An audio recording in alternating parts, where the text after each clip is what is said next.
Step 1. Connect the air supply. Adjust the air supply pressure to 3 pump. Step 2. Turn on the power switch. Step 3. Add oiling to the oil chamber.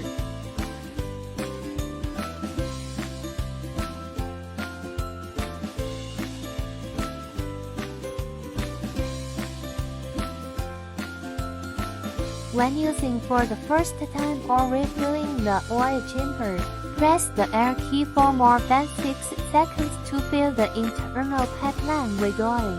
Step 4. Install the quick connector.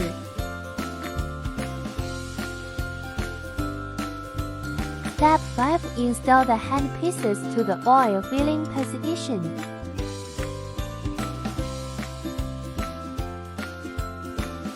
Part 6. Select the lubrication mode and start lubricating. S. Short mode, L. Long mode, E. Extra long mode.